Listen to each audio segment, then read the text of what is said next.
So it's a Tuesday evening. It is into the second week of the sort of nationwide self-isolation, social distancing practices. Here in Pittsburgh, we have a shelter-in-place order that's been in effect since the weekend. And across the country, I think more and more those kinds of procedures and actions are being put in place to try and mitigate the sudden impact of ill people, sick people, people who are seriously affected by the COVID-19 virus. Things are okay here in the house. You know, I'd mentioned before that I'm very fortunate in the work that I do, that my job is still going. Right? The company I work for is not immediately affected by the shutdown orders, and my job is something I can do remotely. So in a lot of ways, my time is the same as it normally is. I would occasionally work from home before this, maybe one day every other week or so. So that's different to be at home all the time. But in terms of like time, I don't, I didn't do a lot of things in the evenings that I'm not able to do now, because I would work and then come home and then not do a whole lot in the evenings. What I am finding is a sort of a pressure or an urgency to do things in the time. So it's not that I have new time. Again, I'm very grateful for that, because I'm glad I've still got my job that's occupying my day. But the time then in the evening that I might normally have allowed to fritter away, I'm trying to be more disciplined about the use of that time. And one of the things that I'm using that time for is these podcasts, and I hope they don't seem too frivolous. This series that I'm on right now of railway poems, I am an advocate for the power of art, whether it's poetry or music or painting or any of the arts, the aesthetic pursuits. I'm an advocate for the value of those pursuits as a mechanism for survival or for being human, whether or not we're in a pandemic lockdown scenario. And I know that some of the poems in this set so far have been a bit trivial, and they don't seem to get. There's a bunch of stuff to get through, and I'm working through the book. I've set myself the task of reading through Railway Rhymes, edited by Peter Ashley, and go through each of the poems as they are presented in the book. I'm going to read them, and then I'm going to comment on them, and those comments are free form, and I hope that it demonstrates some of the ways that a poem can trigger meaningful reactions.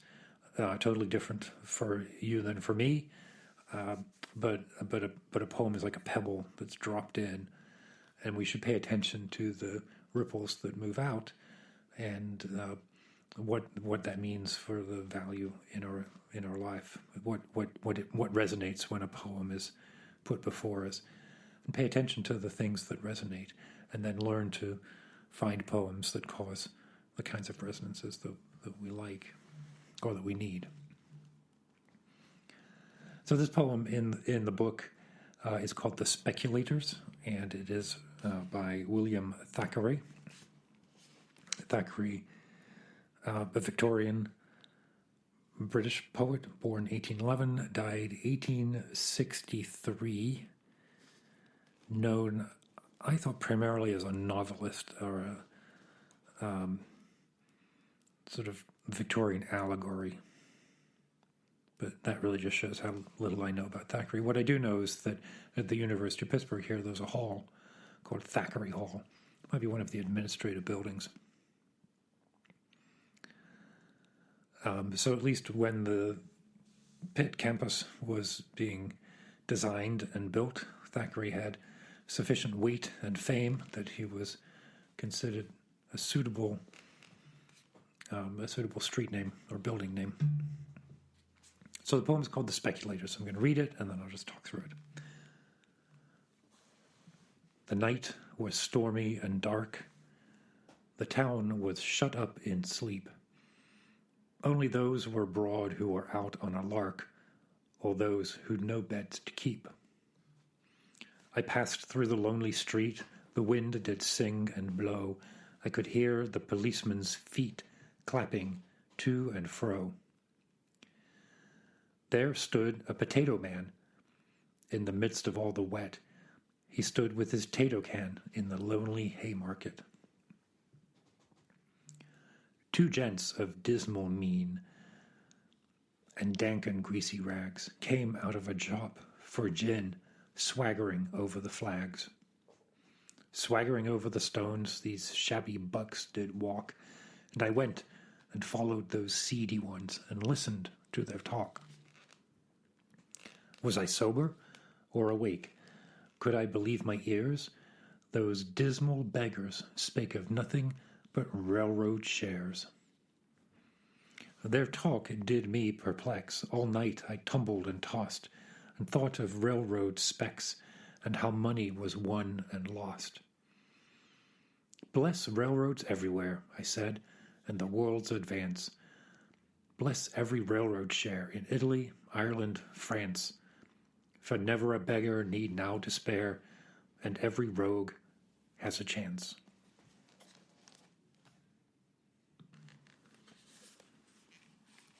All right, so the speculators. Before we get into that, I just want to point out the third stanza. What is a potato man with his tato can? And a potato man is someone who sold potatoes. It's not more than that. It was a common street vendor activity to sell baked potatoes from a stand. Looks a lot like when they sell chestnuts on the streets. So it's a form of street vending. And the potato man, I kind of thought of him as a lot like the hurdy-gurdy man. And so poor and downtrodden, of course. But the hurdy-gurdy has this sort of mysterious portal or liminal space to him. I'm thinking of the hurdy-gurdy man at the end of Schubert's Winterreise cycle, that kind of mysterious figure, or the hurdy-gurdy man who sits on top of the Polar Express in the holiday movie. This character who can move between worlds. And so I think when I see the potato man, particularly because everybody else except the police and the people who were out on a lark, the potato man is the only person who doesn't really fit on that spectrum.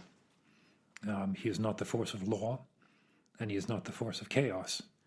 He is the force beyond good and evil. And he is in the middle of the market with his potatoes, selling them. So the other characters in the poem, you have the policeman on the police beat maintaining law and order, and then you have two drunk guys coming out of a gin shop, and they start to talk about railroad shares.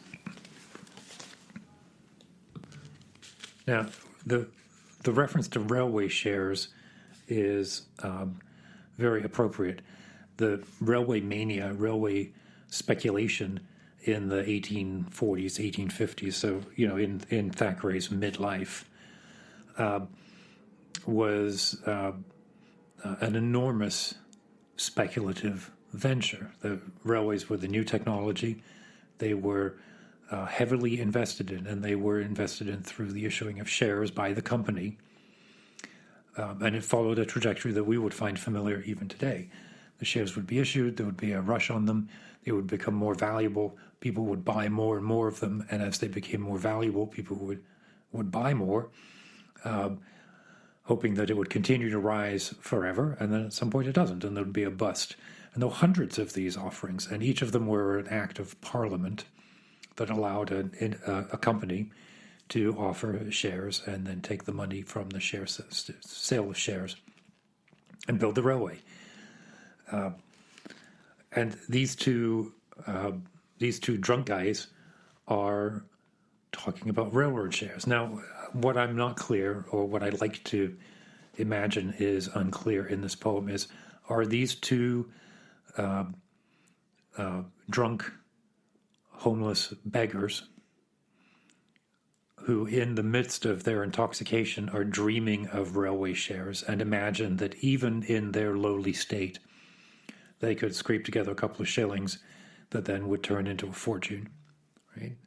Or are they speculators who once had wealth and riches and have lost it and are now drinking cheap gin, wandering around in the rain, avoiding the police officer and listening to the Potato Man? I also like to think of the Potato Man as having a song to sing, and I'm sure that there's a street call associated with the Potato Man. And if I thought about it ahead of time, I might have tried to write something sort of maybe like a Tom Waits, potatoes, potatoes, get your potatoes here, potatoes, potatoes, get your potatoes here, something like that.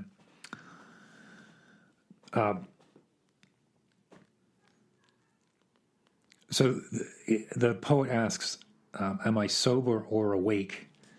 And in that liminal state of being unsure whether you are sober, drunk, asleep, awake, is this conversation between these two characters who are, I imagine, just ahead of me in the dark.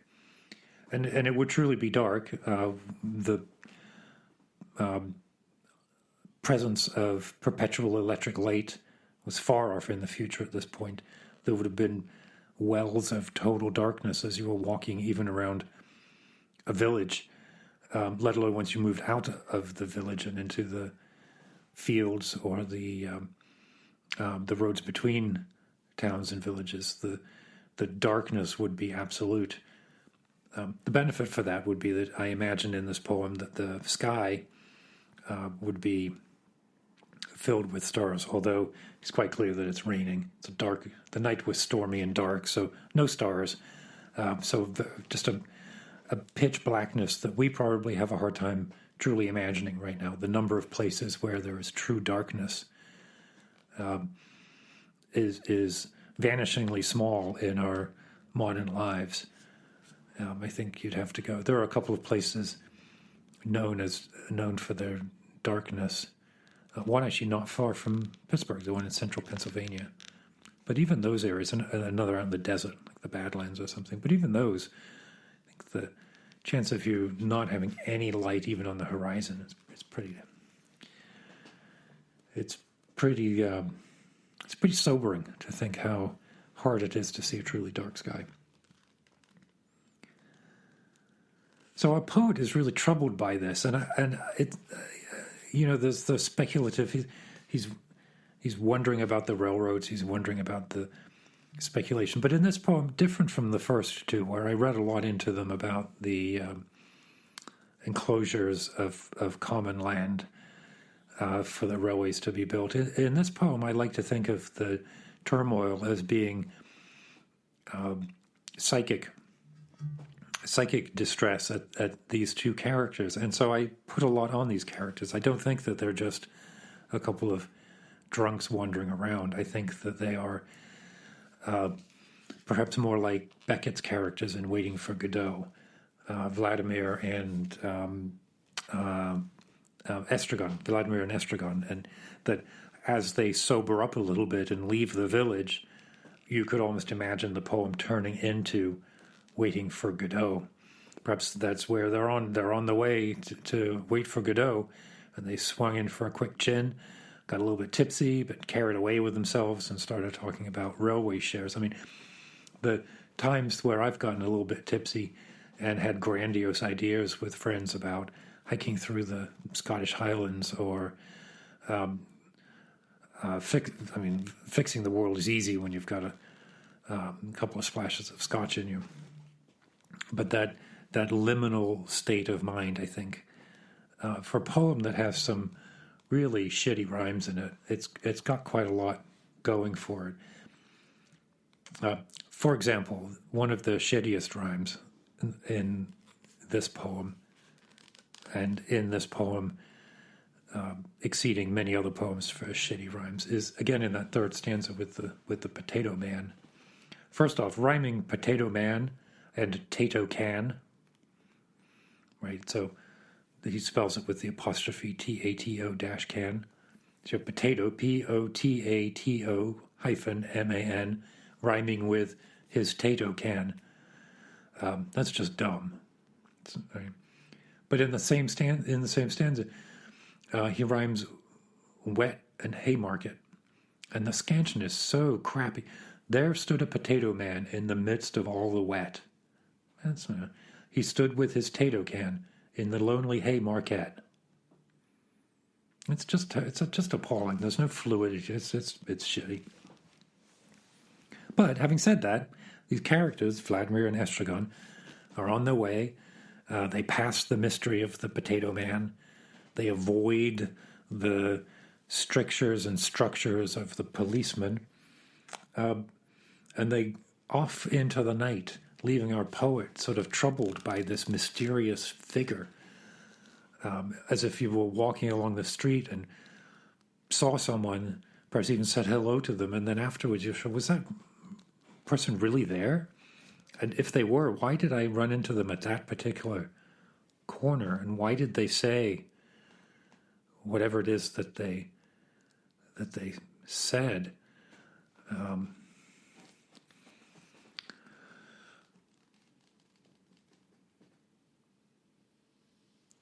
So there, I think that covers that one. I think I've gone about as far as I need to on the speculators. If you're enjoying this series or are interested in any of the other podcasts, go to www.zenglop.net/podcast, and I've got my archive up there. You can also, from there or from your podcast app, click subscribe. That would be great to do, and then share it. Let everybody else know. If you want to contact me, email zenglop@zenglop.net, or I'm on Twitter with the, not the hashtag, the handle, with the handle at Zenglop. So, stay safe, stay in touch, and I'll talk to you all soon.